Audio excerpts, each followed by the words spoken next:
আসসালামু আলাইকুম এভরিওয়ান। কেমন আছেন আপনারা সবাই? আশা করছি আপনারা সবাই ভালো আছেন।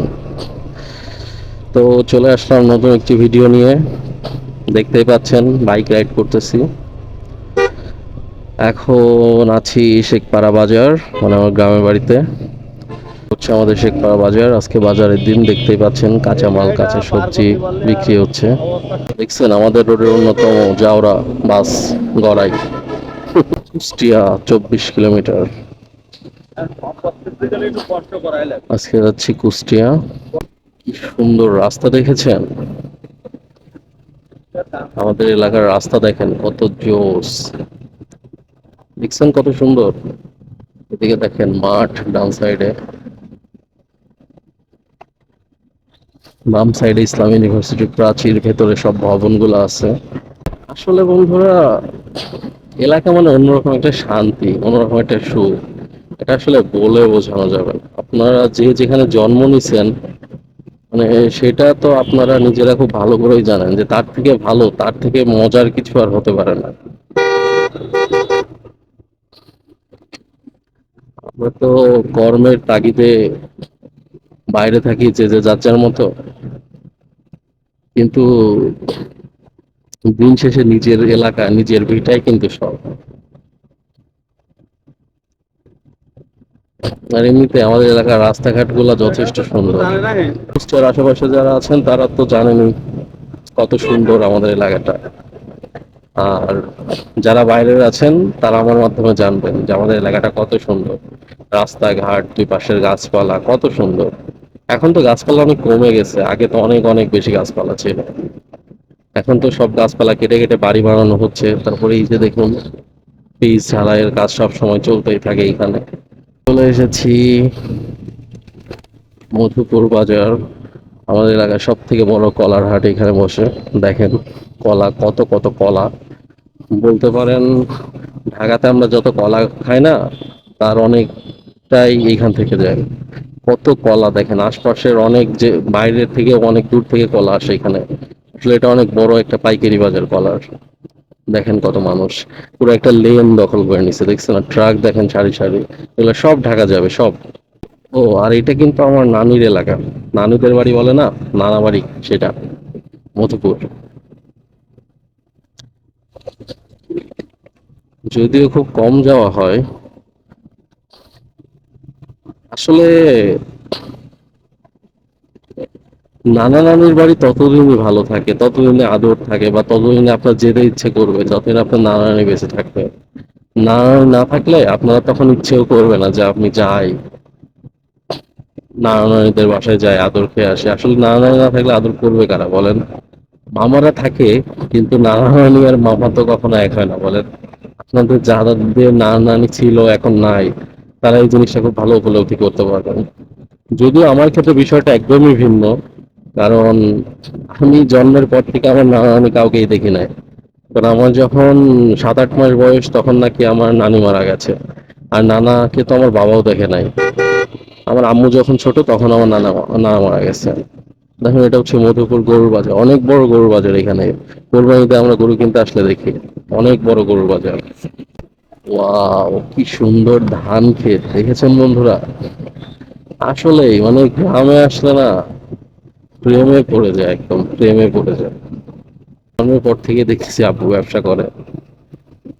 তো ব্যবসার কারণে আমাদের জীবনের অধিকাংশ সময় বাইরেই কেটে গেছে, যার কারণে গ্রামীণ পরিবেশের, গ্রামীণ জীবনযাত্রার মান সম্পর্কে ধারণাটা কম। কিন্তু এখন যখন নিজেদের বাড়িটা আমাদের নিজেদের গ্রামে হইছে, তখন আমি অনেকটাই শান্তি অনুভব করি। গ্রামে একটা আলাদা শান্তি আছে, জানেন তো? গ্রামে একটা আলাদা শান্তি আছে।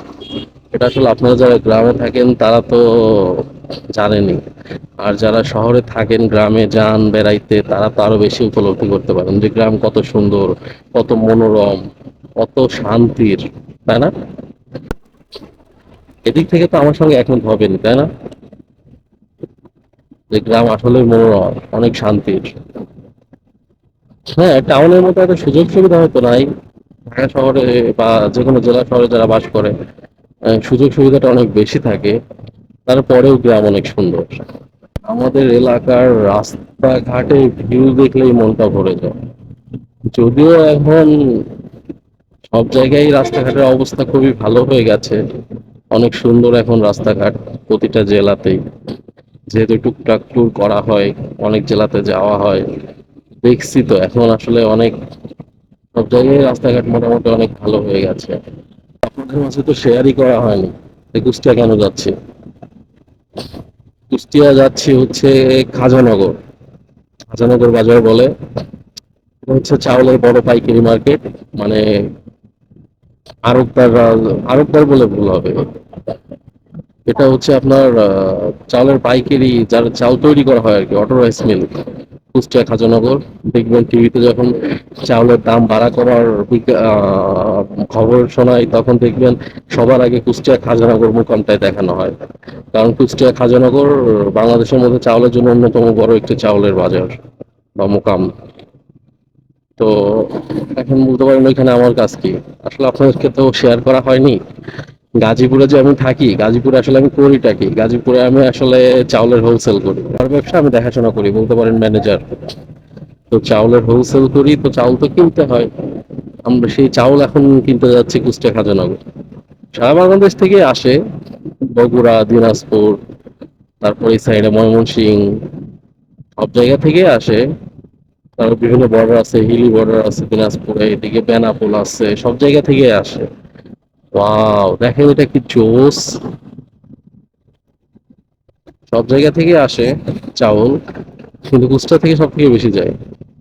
যেহেতু কুষ্টিয়া আমাদের নিজেদের এলাকা, তার উপরে কুষ্টিয়া এত বড় চাউলের বাজার মোকাম যেটাই বলেন না কেন। কেমন লাগছে বন্ধুরা এই ভিউটা, জাস্ট একটু দেখেন, জাস্ট কি ওয়াও! এদিকেও সুন্দর অনেক, দেখছেন? আসলেই চোখ জুড়িয়ে যায়, যত দেখি ততই চোখ জুড়িয়ে যায়। ওই প্রিয়ন, চলে এসেছি আমরা এখন বটতল বাইপাস। দেখেন বটতল বাইপাস গোল চত্বরের কাজ চলছে, আর আমরা চলে যাচ্ছি বামে পোড়াদার দিকে। পোড়াদার এই মূলত খাজানগর। দেখেন এখানে লেখা আছে পোড়াদা 8 কিলোমিটার, দেখতে পাচ্ছেন কিনা জানি না। পোড়াদা 8 কিলোমিটার, আলমডাঙ্গা 25, চুয়াডাঙ্গা 44।